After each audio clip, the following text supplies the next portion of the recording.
इतना अहंकार किस बात का? क्या ये आतंकवादी थे? प्रेस कॉन्फ्रेंस करके खत्म सब लोगों का पूरे देश में।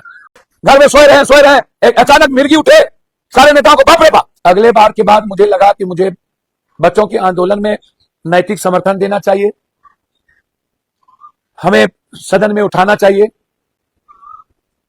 हमें आर्थिक, मानसिक, बौद्धिक रूप से अपने बच्चों के साथ खड़े होने की जरूरत है। जहां भी न्यायालय में लॉयर की जरूरत होगी, मैं इकोनॉमिकल बच्चों के साथ खड़ा रहूंगा। मैं लड़ना चाहता था दिल्ली में, लेकिन मुझे लगा कि नहीं, कांग्रेस यहां लड़ रही थी। मैंने उस परिवार को 1 लाख रुपया से मदद की व्यक्तिगत, वो भी मेरे बच्चे थे, इकलौते बेटे थे, काम कर रहे थे। तो मैं सबकी इकोनॉमिकल मदद करने के लिए तैयार हूं, लेकिन दलदल में मैं नहीं जाना चाहता, क्योंकि जो बच्चे लड़ते हैं वो ईमानदार होते हैं। लड़ने वाले, मरने वाले, वो अपनी लाइफ के लिए लड़ते हैं। लेकिन जब उसमें कोई पॉलिटिशियन इन्वॉल्व हो जाता है और जाति, मजहब इन्वॉल्व हो जाता है, तो उसकी नजरिया बदल जाती है। जैसे सरकार की नजरिया, कोई बच्चा यदि TR4 में कोई जाति, धर्म, मजहब नहीं है, सारे बच्चे अपनी लाइफ के लिए 4-4 बार लड़ चुके हैं। ऐसा है नहीं कि नई बातें होंगी। और मैं मानता हूं कि हमारे जो रियल में बच्चे लड़ रहे हैं वो अपने भविष्य के लिए लड़ते हैं, उसमें उनकी कोई राजनीति और जाति नहीं होती। लेकिन जो लोग, जो नेता उसमें होते हैं, हो सकता है उसमें खामियां हो, मोरल सपोर्ट करने में लोगों को दिक्कत हो। अब जो लोग बड़े बड़े कोचिंग चलाते हैं, अब वो सभी लोग बिजनेसमैन हो गए हैं। कोचिंग, मेडिकल, सब बिजनेसमैन है। एजुकेशन, बिजनेसमैन के साथ साथ कुछ लोग समाज सुधारक भी होने जाते।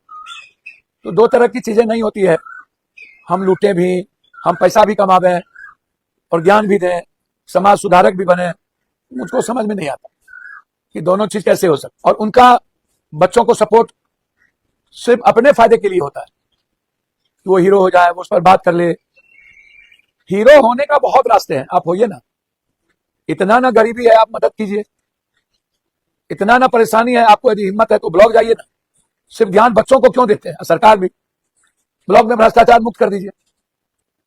ये तो सरकार, मुख्यमंत्री के लिए, मंत्री के लिए सबसे बड़ी बात है।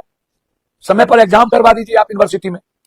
ये जो वाइस चांसलर मधेपुरा और सभी, लगभग सभी जगह के वाइस चांसलर जो लड़कियों के साथ छेड़खानी करते हैं, रोमांस करते हैं, पैसा लूटते हैं, रजिस्ट्रार, अन्य चीजों से, उसको ठीक कर दीजिए। काहे नहीं करते हैं? हम देखें, वो भी नहीं करते हैं आप। तो आप में जो सुधार की बात है, जिससे बच्चों को, गरीब आदमी को न्याय मिलेगा, PAN card, Aadhaar card, ration card, DTO, driving licence, tractor को पकड़ रहा है, MBI, सो तो आप सुधार करिएगा नहीं। CO, BDO, DCLR, ADM, थाना, सबसे ज्यादा CO, BDO, थाना परेशान करता है। हमारे बच्चे को ज्ञान क्यों देते हैं? TR4 पर लाठी क्यों चली? क्यों चला? क्या दिक्कत थी? आप पानी चला देते, छिटफुट कर देते, हमारे बच्चे बदमाशी कर रहे थे, आपको डायरेक्ट लाठी चलाने की नौबत क्यों है? इतना अहंकार किस बात का? क्या ये आतंकवादी थे? अच्छा, मुझे एक बात समझ में नहीं आती है, इन बच्चों का ही यूज करके पार्टी वाले नेता क्यों बनना चाहते हैं? जब आपकी पार्टी है, संगठन है, तो आप अपने पार्टी के द्वारा सड़क पर उतरिए, बच्चे को सपोर्ट करिए। क्यों सपोर्ट नहीं करते हैं? आप जरा हमको बताइए, आपको इतनी हैसियत क्यों नहीं है? मैं सारे विपक्ष के नेताओं से पूछना चाहता हूं, प्रेस कॉन्फ्रेंस करके खत्म सब लोगों का पूरे देश में। घर में सोए रहे, एक अचानक मिर्गी उठे, सारे नेताओं को बाप रे बाप, हमारे हाथ से बेचारा, हम भी आंख मिचौली का खेल खेल लें। हम जिस पार्टी के वैचारिक साथ हैं, कांग्रेस, हमें वहां भी तकलीफ होती है। दिल्ली की घटना घटी कब? और कुछ लोग 13वीं के बाद राजनीति करने चल देते हैं। तो मैं विपक्ष के साथियों से आग्रह करूंगा, यह जो राजनीति करते हैं ना जाति के नाम पर, यह बंद करिए।